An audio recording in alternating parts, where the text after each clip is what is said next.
The byline under which the project operates is very simple. It's Victoria, a historic port and trading hub over 10,000 years on the Indo-Pacific. So what is the significance of Victoria and what's of world significance about it? Well, if you think about it, Victoria on the Indo-Pacific is very typical of dozens of other ports on the Pacific. Shanghai, Singapore, Cape Town, Melbourne, Hobart, Christchurch, New Zealand, Lahaina, Hawaii, San Francisco, Victoria. We share a very similar history. Originally, Aboriginal and First Nations peoples, the age of exploration and discovery, the Spanish, the Portuguese, the British, the Americans. And then, of course, this mid-century, 19th century phenomenon, the gold rushes. So, previous to that, of course, Victoria, the Pacific Northwest, Hudson's Bay Company, and then the influx and flood of what we call today settlers. Some of them, of course, didn't settle, but many did. And what followed was a overlapping of different peoples, different times, but of course early on, the Hawaiians were here with the Hudson's Bay Company, the Chinese arrived with the gold rush, the North Americans flooded up from San Francisco, Japanese, East Indians, and the layers that are deposited in Victoria's cultural landscape are really very similar to all these.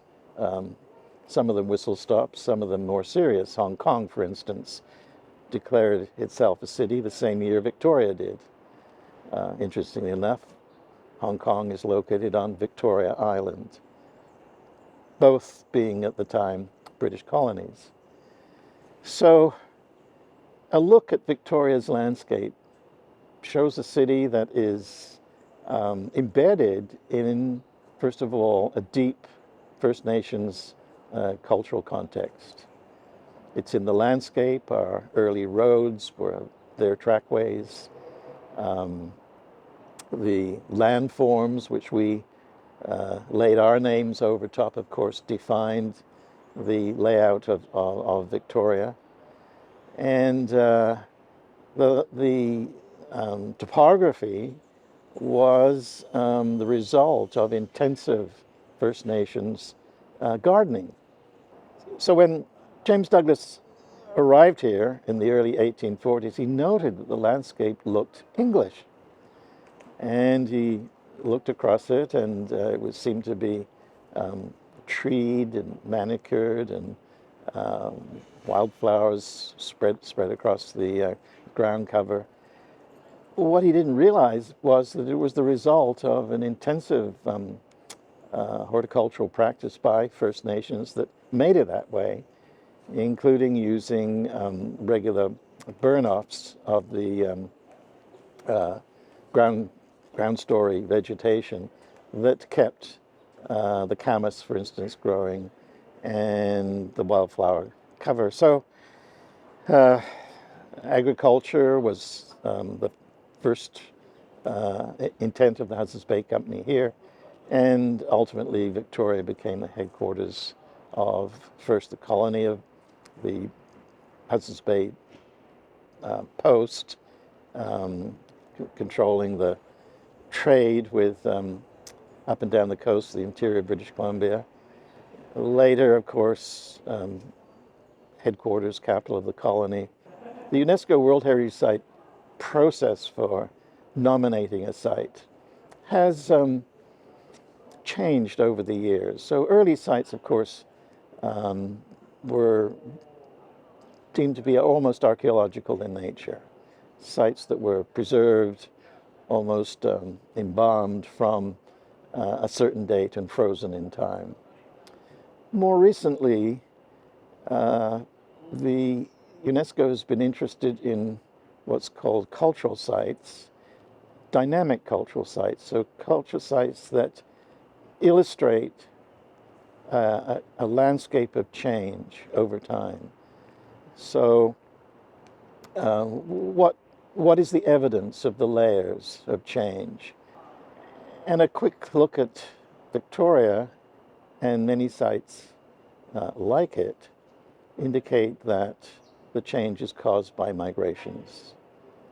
And migrations are the phenomenon of the 21st century. Yeah, the world is facing migrations caused by numerous issues, climate change, certainly political and social unrest, military, and of course just people moving to a better place. And since its very beginning, Victoria has been a better place. Victoria today is a dynamic city. It's growing rapidly. We see changed all around it. However, the layers of cultural deposit are still very evident. We're sitting in the middle of Old Town, Bastion Square, and what could be more significant than that in those terms. So Bastion Square is very historic. It was the center of the fort. It was the location of the first administration buildings, and this establishment of the city was the location of the first law courts and city administration center. I'm looking at a plaque that says former Victoria Law Courts, and that's the second building, or probably the third really, to Supreme Court of British Columbia. Across from us is the Board of Trade building, Center for the Board of Trade of British Columbia originally, and then surrounding the square, corner of the square where one of the bastions stood is marked as a historic site. We look across the harbor, and of course that was where first of all the Songhees canoes gathered, and then along the way we get in through the sailing vessels, steam technology, and all the various activities that opened up the harbor in terms of trade and the movement of people. We imagine the core of the historic site would be the harbor and the Gorge Waterway. And with the Gorge Waterway, you have a natural landscape, which is overlaid, of course, with settlements. But it's also the site of intensive First Nations cultivation and use, with clan beds, parts of it used for fishing, eelgrass beds, and then as you move out, of course, into the harbor, you get the more intensive trading-related uses up through the last 200 years. But it's always a matter of finding balance between what we would call the heritage landscape and the landscape that is adapting to growth, technological change, and all the pressures that come on a city which is adapting to a different economic, social, and even climatic world.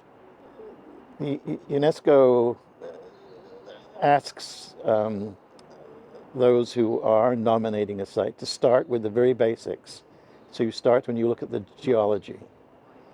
And even the geology of Lower Vancouver Island is very unique. We actually have evidence of 3 plates thrusting up across the Victoria and the Sanitz Peninsula, which is quite rare in the world.